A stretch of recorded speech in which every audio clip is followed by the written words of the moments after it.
Welcome to the Black Box Radio Live. This is the Dressed Up Dope Fiend Show, DUDF. I'm taking you on a journey of my life stories. And not just of my life stories, but my life experiences, even up to present. And I want you to hit that like, subscribe, and I want you to share, push that share button and share it with everyone. And I'm on every third Tuesday of the month, and we're discussing soon to make it every 2 weeks. So we'll see about that. I'm glad y'all could join me. I'm in good spirits. I'm uplifted, and I want y'all to enjoy this show. And so let's get it started. Tonight I'm gonna be talking about relationships. But before I start that, I'm going through major changes. It's like no longer will I be calling it like the show will stay the same for us, the Dressed Up Dope Fiend Show, but no longer will I be calling myself Dope Fiend Timaay because I'm a god and I have to treat myself um, and act accordingly with the words that I speak over myself. The more and more I wake up, I'm becoming more conscious of who I am and the things that I speak over me. So I'm going to embrace you with a bunch of love, a bunch of joy, and a bunch of happiness. And we're going to begin the show. I'm dealing with relationships tonight. And I'm not just talking about relationships with women, I'm talking about relationships, period. And once again, before I even begin that, I'm a firm believer in that I chose my family before I was born.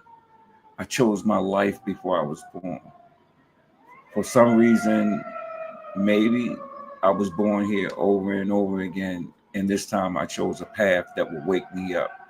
So that's my beliefs, whether you agree or not. So I'm going to begin with this relationship. So we're going to start from the beginning. And when I say the beginning, I mean the real beginning. And like my relationship troubles, like the more and more I do eternal homework, started with my mom.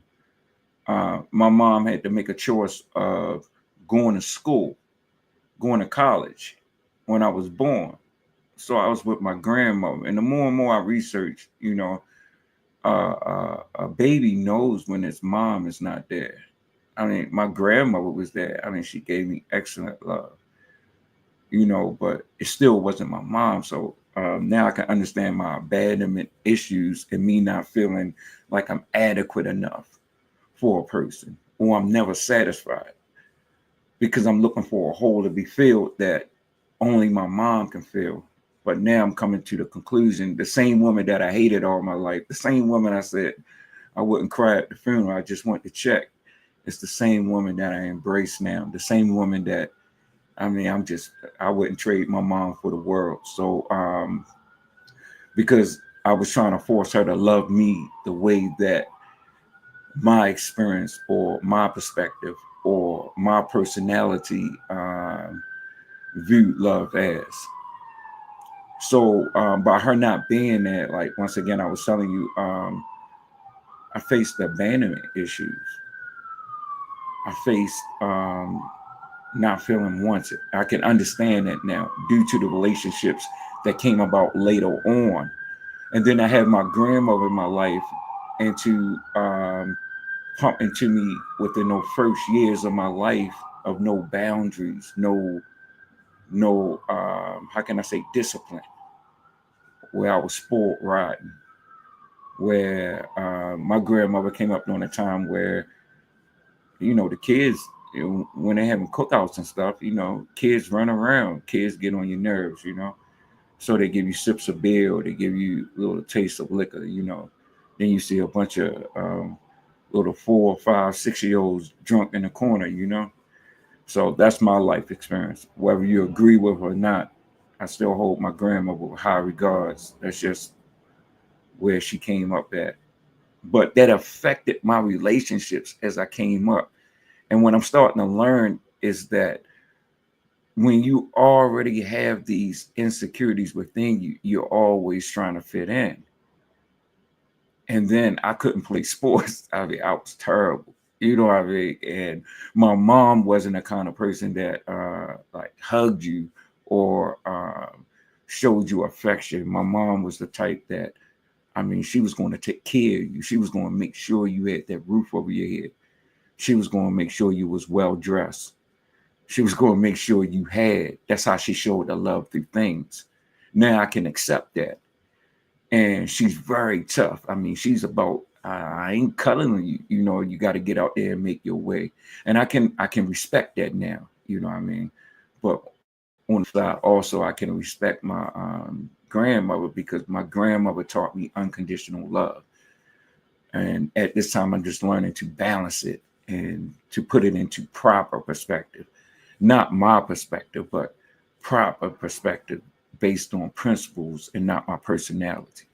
So it's like, as you go, and like you going to elementary school, you know, you got to climb these ropes, and you got to play kickball. And I can remember I could never kick that motherfucking ball, you know.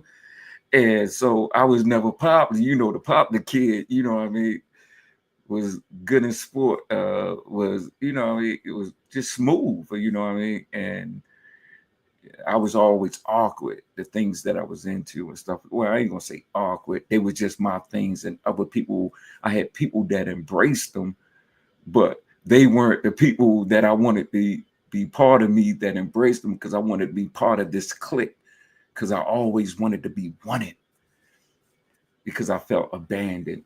And that started my whole troubles.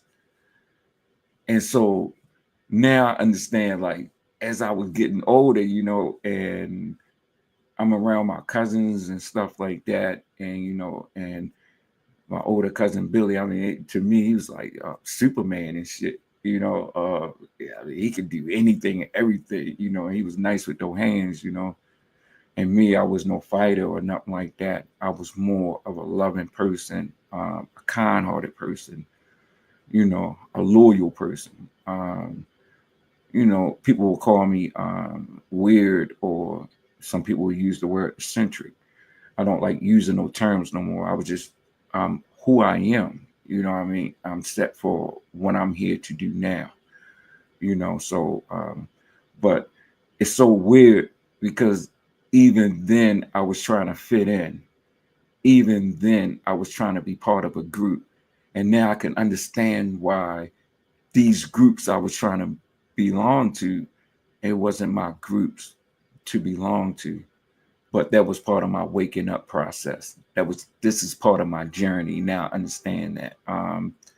So I will always feel second. I will always feel like the wingman. I will always feel less than.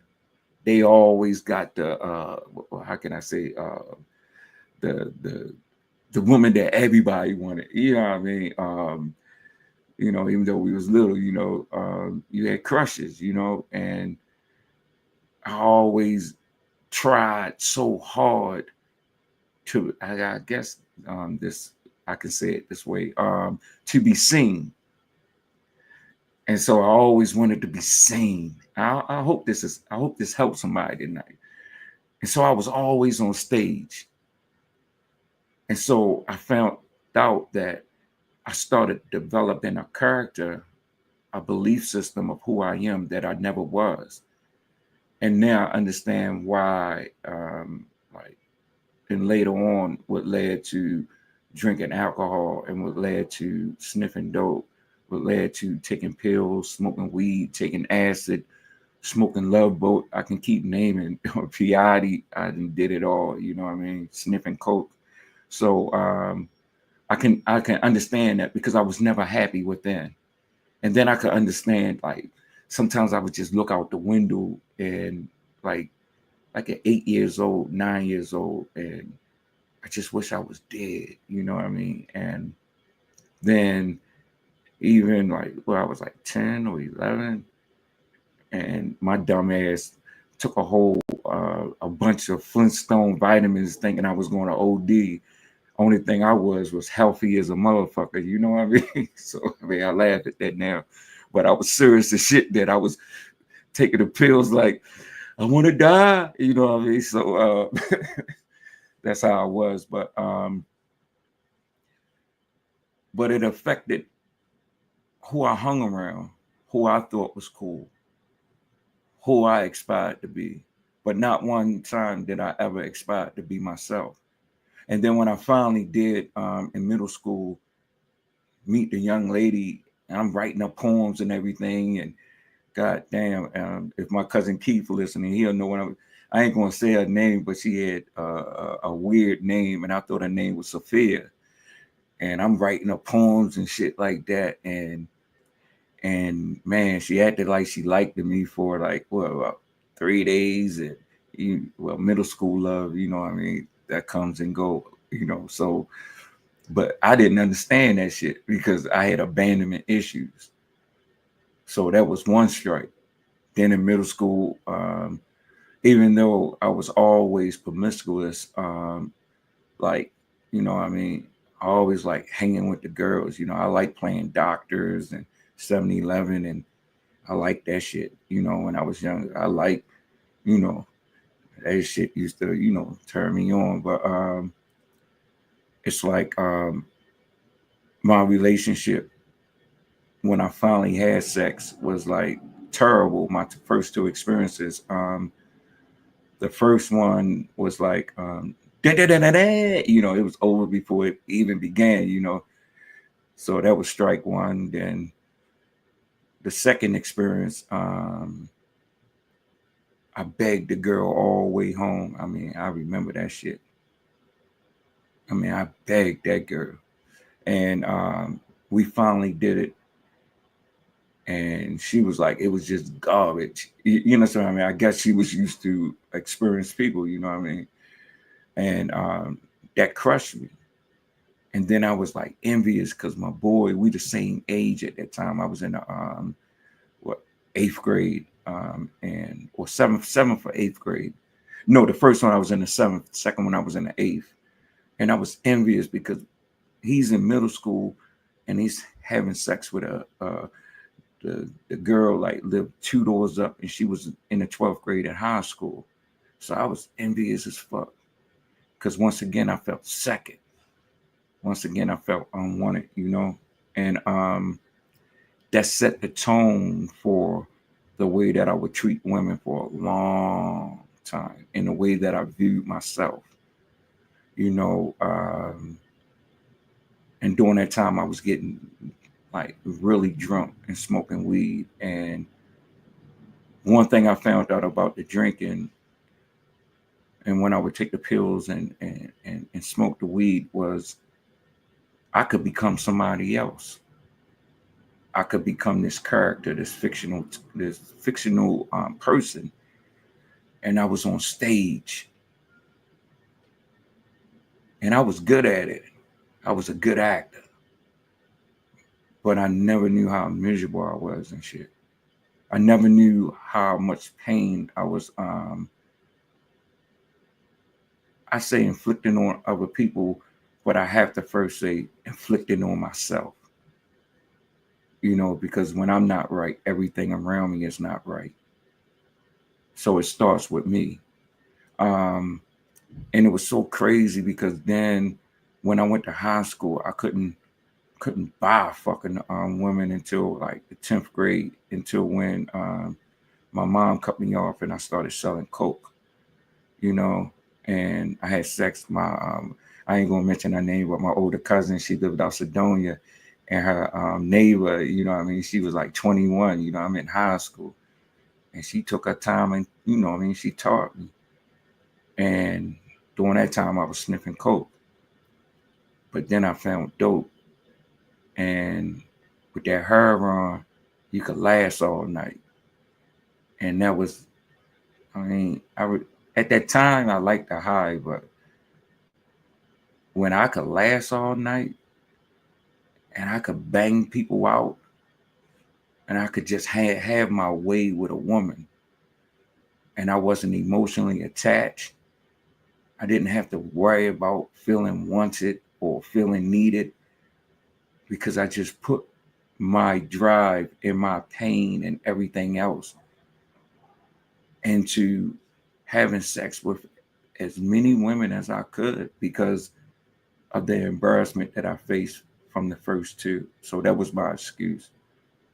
But now I know only thing I was doing was trying to fill a hole that was in me that couldn't be filled with drugs or couldn't be filled with anything until I started loving me and started setting up boundaries around me and start, embracing me for who I really am.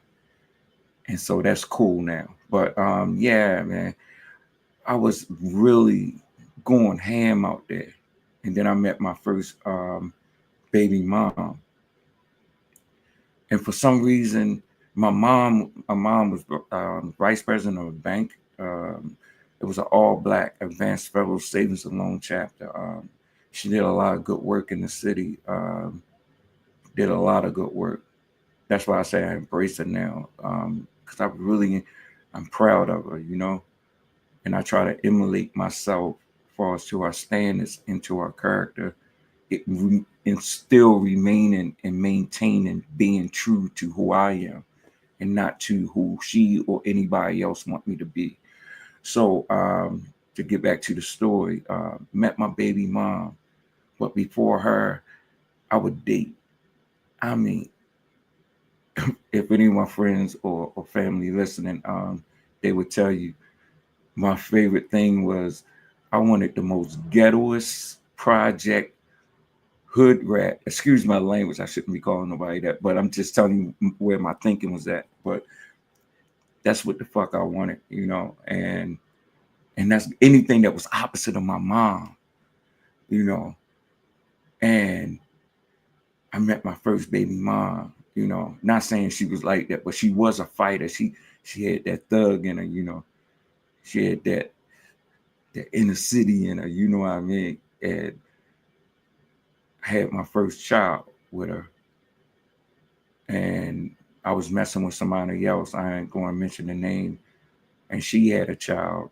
Well, she was pregnant, and I denied the child in her. And I had to apologize for that. And, so I don't know if she accepted the apology or not, because that was cruel in itself. But yeah, my baby mom was pregnant, having my child. And I was going off to the Navy. And I came home. And forgive me if I'm rambling right now, but this is painful for me. So I'm just getting these thoughts out.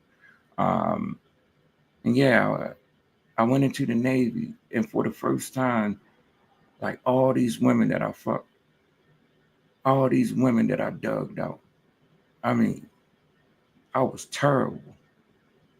And I meet my baby mom, my first one. And I was happy that she was pregnant. And I was going to do the right thing. At first, I was going into the Navy because they put me in there because they caught me with coke. And the judge, I was 17, gave me a choice of going, to jail or, juvie home, then serving the rest of my time out in jail for what I was caught with when I got 18. So I took the Navy. But it turned into, man, this is an opportunity to have a family. And I mean, I have great love for my baby mom. I mean, she cool as shit. But my underlying motive was that I can finally have a child that wants me. So once again, it goes back to that abandonment shit, not feeling wanted. So to come home from the Navy and shit. And then, man, she like with another dude. It was like the motherfucking world dropped from under me. I mean, it was like I felt so betrayed. And what's so crazy about it is that now we talked about it, and she was like, only thing she just wanted me to do was call her over to me. She wanted to be with me. But my pride and my hurt wouldn't allow me to. So my favorite saying is kick rocks, play in traffic with open toe shoes on. And that's how I felt. But not how I really felt. but my pride wouldn't allow me to think any other kind of way. And so my first kid, I mean, if anybody that got beef, she would have beef because I total straight abandoned her. You know what I mean? Abandoned the mom too. And I'm just grateful that both of them gave me a second chance to come into the life and be the proper father and to be a good person within my daughter's life. And that's cool. But it started a thing within me when I came home from the Navy and while I was in the Navy when that happened, where my drinking just went out of control. I was like terrible at first, like we're having sex. Shore Patrol will find me laid out drunk in the women's barracks. And as soon as when they say somebody was passed out in the women's barracks, they knew it was me.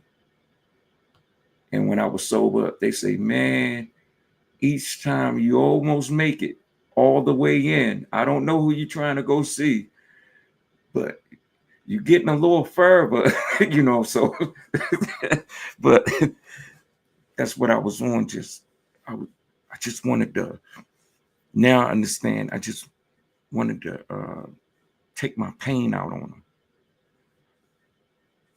I was proving myself that I was worthy over and over and over again. I mean, I was just being abusive towards the fucking rejection that I went through. And then the relationship that I had with like male counterparts, like far as friends, was so fucking superficial. Even though I was genuine in my friendship, what I mean by superficial, I was so busy trying to fit the fuck in and trying to be part of a fucking group instead of fucking just embracing the motherfuckers that wanted to be around me. The motherfuckers who just accepted me for that I like classical music, for that I like art. And the reason why I say that shit over and over and over again about fucking like classical music, because I used to get cracked on so much about it. And art. I would read encyclopedias back to back. I love museums. I don't like to travel like how some people want to go party or want to paint the town. When I travel, I like touching history. Now I'm okay with that. Like, I used to hate the fact that I was so fucking kind-hearted. Because in Baltimore, being kind is weak. And so I would hate myself for that shit. So I stayed high. Because when I was high, I didn't give a fuck. I didn't give a fuck about nothing. I did what I wanted to do. And I lived how I wanted to live.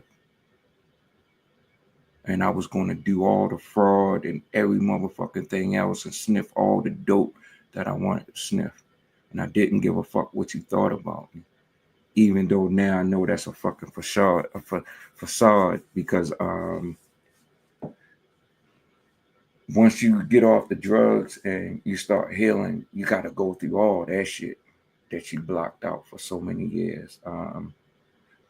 So I come home from the Navy and then I meet my second baby mom. And this is the first time that I realized why, like, I dug my second baby mom out is because she reminded me of my mom. She moved like my mom as far as her thinking, her conduct. She wasn't going to do certain things or say certain things out in public. She wasn't going to behave a certain way. At the same time, I wanted to stay with her, but at the same time, I couldn't stand that motherfucker. So I fucked the next door neighbors. I fucked her relatives. I was dirty. I was, man, I would take that food stamp card. I would go to the carry out and cash those motherfuckers in and make motherfucking lies up or whatever, whether she believed it or not. I didn't give a fuck at that time. Now I do because she hate me too. I mean, and I wish it was something I could do for her not to hate me so bad, because I know how it feels to be bitter and resentful and carry that shit around with you. It's poison. It's poison. And I showed my daughter that we had. I kept her with me 24/7. And I know people might be disgusted, but she was with me when I was getting high. I don't care if I was dropping off packs. She was with me when my daughter, I ain't gonna mention her name, saw me. She only saw me. She loved me. She didn't want to be away from me. And her mother had to make a choice because I chose the drugs over my family. And now I understand why I chose the drugs. I used to think I chose the drugs because I was addicted and all this shit. No, I chose the drugs because it was like me throwing my finger up at my mom and saying, fuck you. I was doing anything and everything to hurt my mom, and I saw my mother and her. But now I realize I wasn't hurting my mom. I mean, I ain't gonna say I wasn't hurting my mom, but my mom kept living.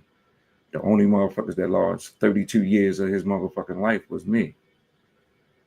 And then 6 years in rapid progression got to grow the fuck up. So the only person that went through this shit is me, 54 now, finally getting a fucking call from the car lot and not for us from African Eddie on Islamic Way. You know what I mean? I don't know if they still serve cars on that little lot across the mosque, the Africans, off of Drew Hill Avenue. So yeah, damn, but I should have been doing that shit. So I had a relationship with her. So she left. And I really got out of control. I really got where I was poison with myself. I really got where I was more people pleasing, more trying to fit in. And I ain't gonna say his name, but hurt me. And I just got over that shit. One day he just looked at me. We was high as shit, and I wouldn't spend no more motherfucking money on dope because I'm always buying the shit, always treating motherfuckers. And this motherfucker told me, grabbed me by my shoulders and shit, and said, "Nobody fucking like you but me." And that tore me the fuck up. Because that's how I really felt. That's how the fuck I felt inside. That I was never enough. That I was never adequate. Through experiences that I had in fucking life. That I like just to get off topic for 1 second, like when I made the football team, I was about 10 or 9, made the football team, Lock Raven Little League. And in practice, they called me Crazy Legs. I ran a touchdown. I can't even play fucking football, but I ran a touchdown in practice. So they designed to play for me. And for this one motherfucking time, my mother decided to come to the fucking game. And I see up in the stands, and these motherfuckers gonna hand me the ball. And in my eyes, I'm like, I'm gonna make you fucking proud. In my mind, I already had to say I was gonna score this motherfucking touchdown. And I got tackled behind the motherfucking line. And when she turned her head, I don't know if it was disgust or like she felt for me or whatever, but in my head it was like shame, you know what I mean? Because that's how I felt about me, you know. That shit fucked me up, you know. And to get back to what I'm talking about, like with the dude I called my brother, when he said that shit to me, to get back on topic, that crushed me. And words are so fucking powerful, especially when they are your truth, because that's how the fuck you feel about yourself. And from that point in 1994, I went on a downward spiral until 2018. Really, because I lost my mind in 2019. So, and I was in the state hospital in 2020. I got committed by a judge. I lost my mind. Really, if you really want to know, I finally started living in 2023. So from 1994, because of a fucking word that I believe was my truth, I just threw up my hands. I know this now. I had a lot of other fucking reasons, but I threw up my hands.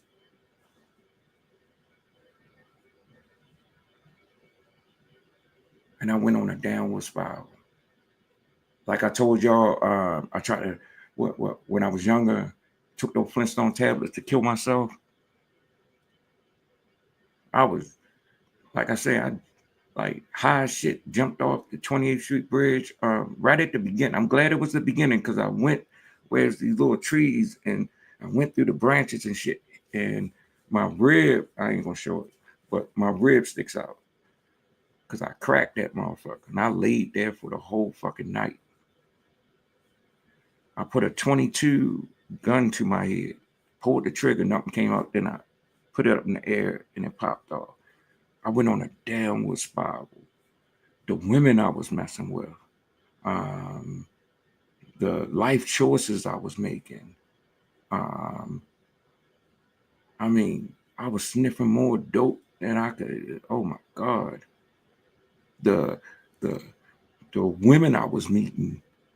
And what was so fucking crazy, I went up Dayton, Ohio, and I was in fucking college. I was taking up fucking theater. I wrote a fucking play script. It was motherfuckers, it was called One in Every Family. Motherfuckers wanted to put it on. I just self fucking destructed. Stopped going to school. I was in 5 fucking plays. I could have got my actors license guild where I could have became part of the union. I was going to do, I ain't going to say a B-rated film. That motherfucker was more like a, you had to go a couple letters down to name that motherfucker. But the point is, I was doing things and I blew all that shit up. And I met a fucking teacher. Once again, like my mom, blew that shit up.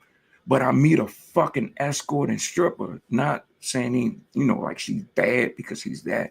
But I meet chaos within my chaos, and I'm loyal to that. I might not be faithful, and which I couldn't understand why she was trying to have me to be faithful. You out there, I mean, I thought I was doing her a favor. You selling your goods, and I'm not asking for none when you come home because I'm letting you leave your work at, you know, work. You coming home. You're not bringing your work home. So why are you mad that I'm doing everybody, you know, in the hood? You know, I couldn't understand that shit. But anyway, I'm getting sidetracked. But that was a steady pattern within my life.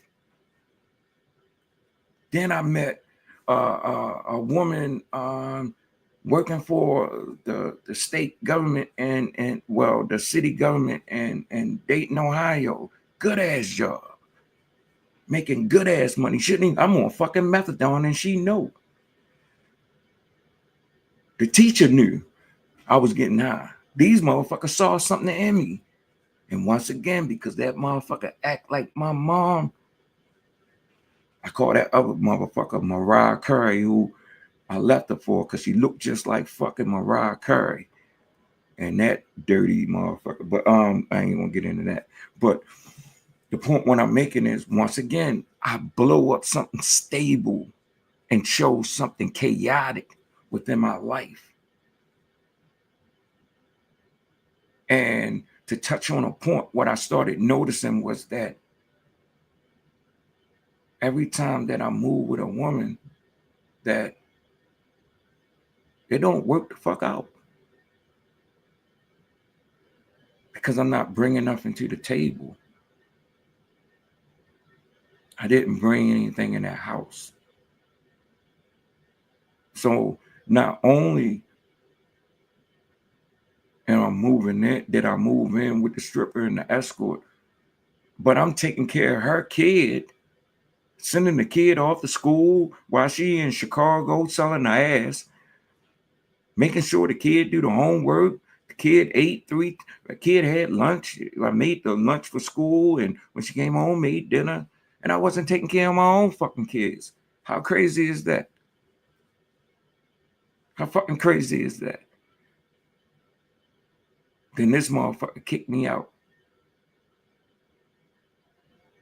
Even though she gave me $700 because she felt bad, you know what I mean? But what was crazy is that I kept repeating this shit.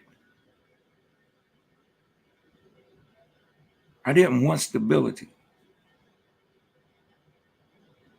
I thrived in chaos. I thrived in confusion. Then from her, I met another one. And what from Mariah Carey, then I came home. And when I came home, I met another woman, and she was a Jehovah's Witness. And she was a professional. I always met fucking professional women in my motherfucking addiction. I met some, and she was a fucking environmental lawyer. Once again, knew what I was doing. I didn't hide it. You know, blew that shit up. You know, I'm always insulted as far as like how like she thinks she all that and shit, motherfucker. You know, fake motherfucker. You know what I mean? Because I'm comparing it to my mom. Because that's how I viewed my motherfucking mother. Fake motherfucker, prissy motherfucker. You know, I don't think about my mom like that no more. But then that's how I thought about my mom. So I would blow that shit up. Then once again, I get with the raunchiest motherfucker once again. Then I met another woman, a nurse. She was from Jamaica.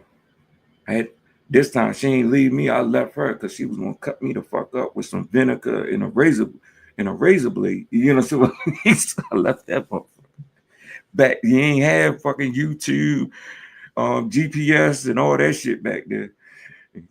I could move over to a different side of town, you wouldn't find me. You know what I mean? Now motherfucker can find your ass. You know what I mean? So I'm just laughing about that. But I fucked that up. But then I get with my baby mom, and like one thing I left out, even with my baby mom, I will always embrace abusive relationships. Like a lot of men, I ain't gonna say a lot of men because I don't think it's a majority of men, but me, I can say I was physically abused by women. You know what I mean? I wouldn't hit a woman, so I was physically abused, verbally, emotionally abused by women. You know, it's not something you would be proud of. You know, like to admit. I guess if you macho or something like that, me, I don't give a fuck. I don't wear no mask.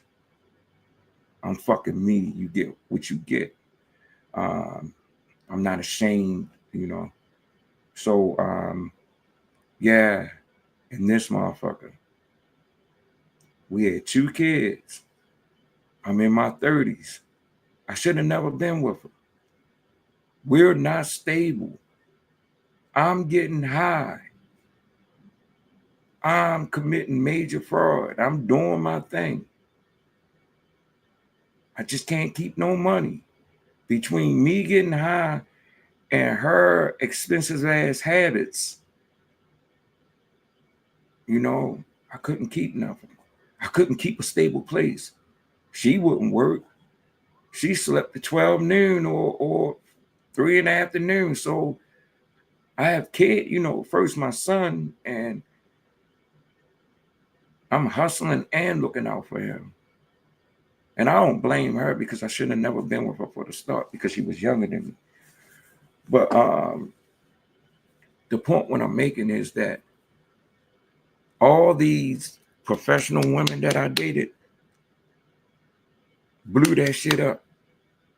But this motherfucker that we was toxic together, now I can understand that this toxicity was a maturing process for me. But as a human being and not as the uncreated that I really am, that I understand now, I couldn't understand that then. I was addicted to this fucking chaos.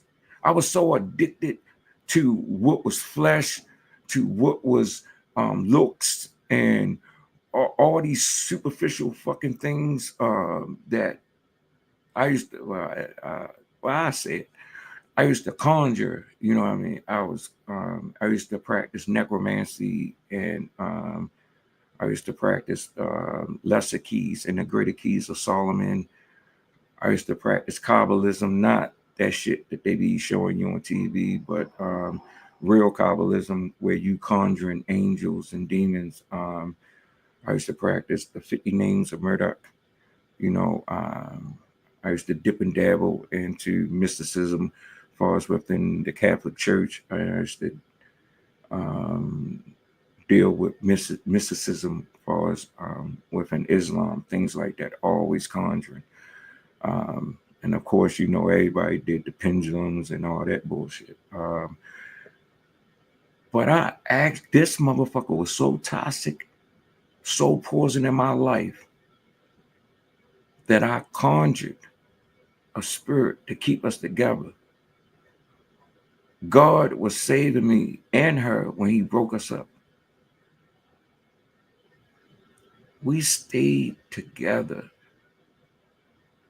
We met in what, 2000? And we was going to break up in what, like 2002 or 2000, like the beginning of 2003.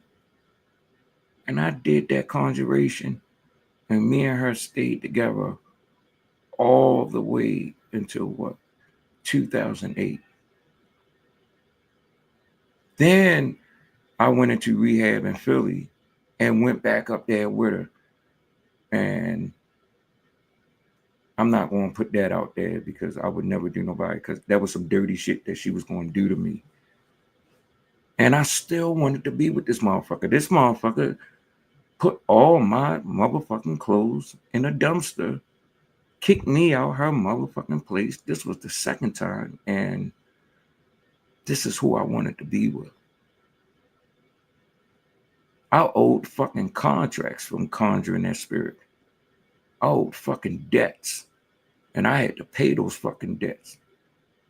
And I paid it when I lost my fucking mind. But and that was a spiritual battle like nothing else. But to get back on topic. But to be faithful to these crazy motherfuckers. And to dug everything and anything that came into your life that was good. That's crazy. And then I met the woman out Bowie, Maryland. I slicked out my way into her life. And when I was with her, I mean, she was a principal of a school. And all she wanted me to do was volunteer at a fucking nursing home. And we out Bowie, Maryland. Once again, I had a chance to get clean, still sniffing dope. This was 2010 to 2011.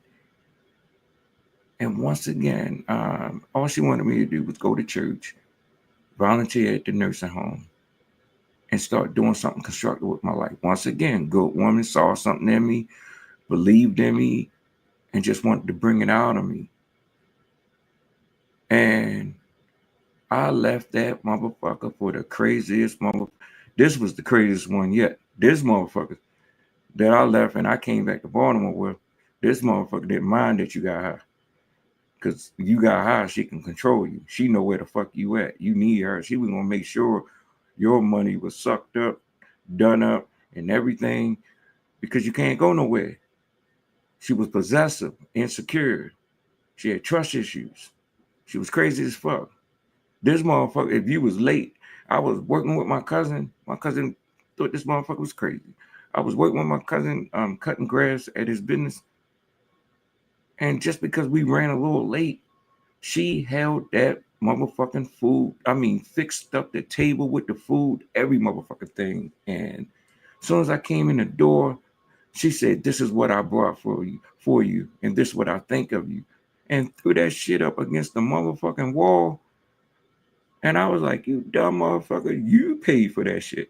You know what I mean? And that kicked off something else, you know. But what's crazy about that shit is that I stayed with this motherfucker. This motherfucker isolated me. Anytime I called or a homeboy or I was gay. I ain't gonna name his name, but he couldn't stand her neither. You know, it's not that I can't stand her. I mean, she's a good person. She was just fucked up in the head, you know. She was just, oh my God, mean. The motherfucker was mean. I was high one day, sitting on her motherfucking couch, nodding and shit. She tilted my motherfucking head back and poured like a fucking big ass cup of water down my throat. I could have choked. And I got up and she pushed me out the door and locked me outside. It was cold as shit out there. Once again, moving with a person, got put the fuck out. My third baby mom got put the fuck out. You know, regardless of who fault it was or whatever, or what's going on or whatever, my experience is when you move with a woman and your name is not on the lease, shit turns south. But then after her, from what she kicked me out in 2015, this was when I was in the last woes of my addiction. I mean, this was when I was at my worst. And I finally got on the methadone in 2017. And that's when I started climbing back. But from 2015,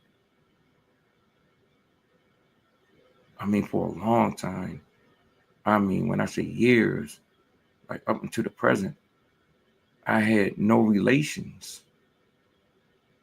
with a woman, except for what, 2023. Oh, no, 2024 was the last time I had, no, this 2025. 2023 was when I had the first time I had relations with a woman since, and with her it wasn't 2015, it was 2014. And now I realize whatever this force is, I call it God, the uncreated. I was waking up. It was a period of stillness, and now I realize that was the beginning of growth and maturity. That was the beginning of me not getting high no more. That it was the beginning of me coming to a different understanding. And then in 2023, when I met the woman, it was like, I ain't gonna name her name, but the same woman that I told, like, that's not my baby, was so funny. In 2023, we got together. This motherfucker just woke up one day, just like how I used to be. I would wake up and be like, I can't do this shit no more. You know, like I broke up with a woman because her feet was too big. You know what I mean?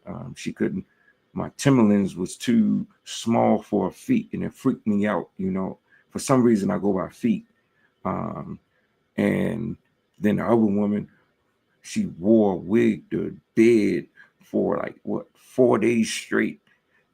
Oh my god! And she took that wig off. The smell. Um, I would just break up people for anything. You know what I mean? And she just woke up and said, I can't do this no more. And it was so fucking crazy because it was like I was in my feelings. I ain't gonna tell you what I called her, but she would say, do you want to ride to work? You know, I'm just gonna use instead of calling the B word, because that's why I called it. I was like, you dirty motherfucker. No, I don't want no motherfucking ride. Fuck you, kick rocks. And then she hit me back with that sounds dumb to me because it's going to take you like an hour and some change to get downtown. With me, you won't be late for work because I work downtown. You understand what I mean? And but my pride, and I was on that bus and I was late for work. You know, I was cussing that motherfucker out, but I was hurt. I was hurt. But that was the beginning of my maturation.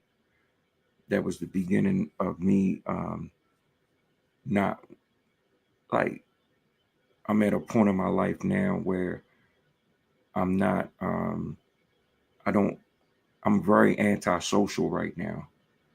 Um Not because I'm funny acting, but because I'm finally figuring out who the fuck I am, what the fuck I like, what the fuck I don't like, what the how the fuck I move, who the real me is. And that's not even talking about for us spiritual. I'm talking about like my real character, the, the standards I stand on, the the real. I ain't talking about the personality that you develop for us, like everybody influencing you through your life experiences and stuff like that. I'm talking about the core, that core of you that sometimes you run away from. And from her and the other women that I met until who I'm with now, my fiance, it was a growing process. It was like the one woman before I met my fiance, I ain't gonna mention no names. You know, when I'm staying with a woman, got kicked the fuck out. But when I was there before I left, she's messing with another man. At the same time, I'm still staying there. And I could have acted very immature, but I didn't. When she would come home, I didn't make her feel uncomfortable in her own home. I didn't bring up the dude or nothing. I was very respectful and cordial. And what's so funny, me and her still friends to this day, you know, and she's about to get married, you know. But I had to grow up and make choices. And I'm learning that if I had done anything out of spite, that would have been like petty. It's not the point that if I pulled up with another woman at our house, that's not the issue. The issue is my motive and me doing it, my reasoning behind it, that poison, the emotions that I can't control. So she was a mature woman, and now I can own that I wasn't mature then. She had to move on. And was so I ain't gonna name my fiance age, but she was the same age as my fiance. Well, the age that my fiance just turned. So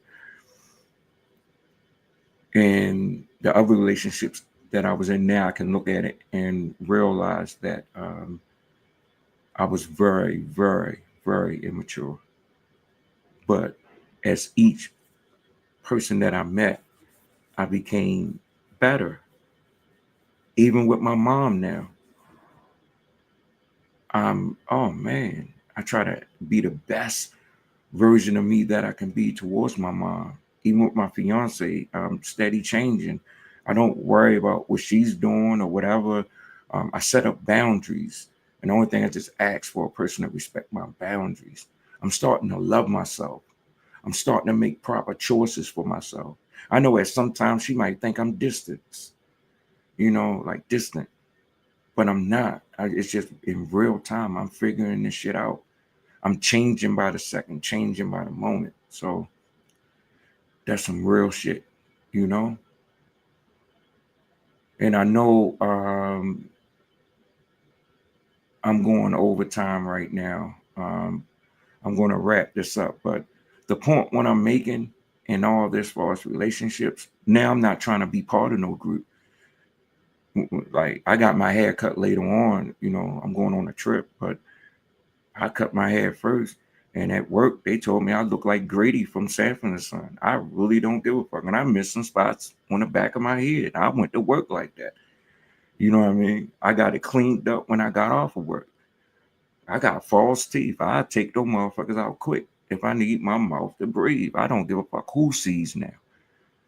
If you love me, you love me. Not according to this dead flesh, but according to who I am.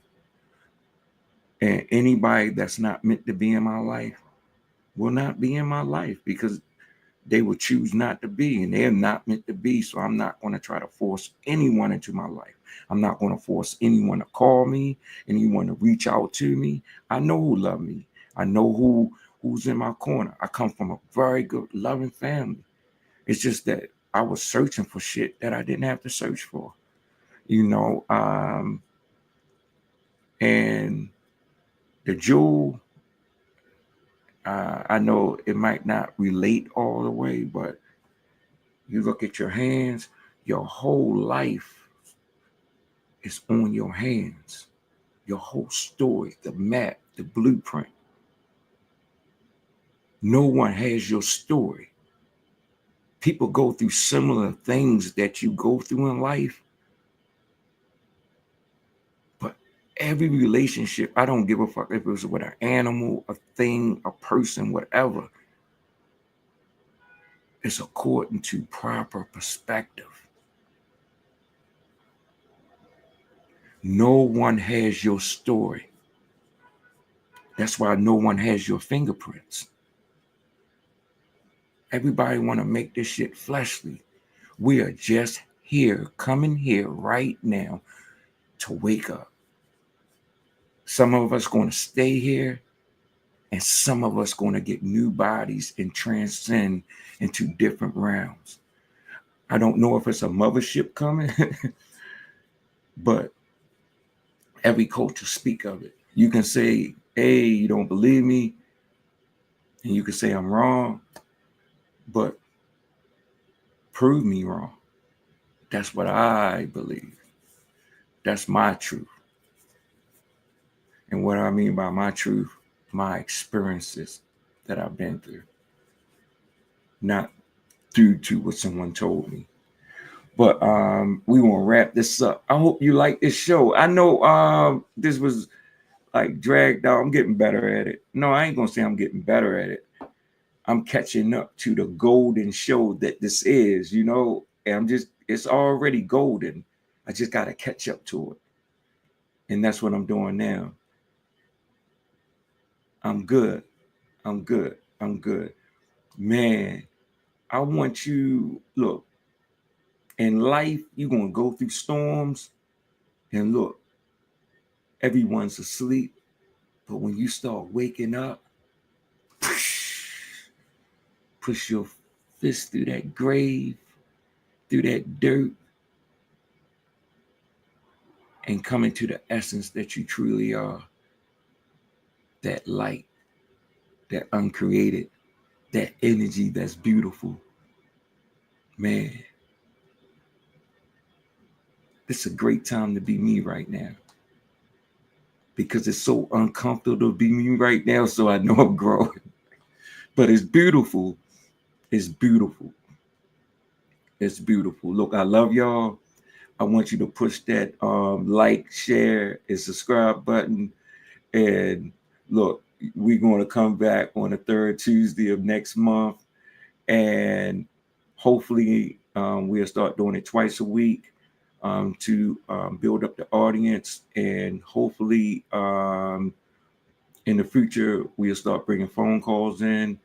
And then once we work it out and I move to a bigger place for us a studio, start having guests, start livening this shit up, start having participation. I just don't want this shit to be about me because there's no such thing as dualism. It's oneness. We all connected. We all going to heal together on this motherfucker.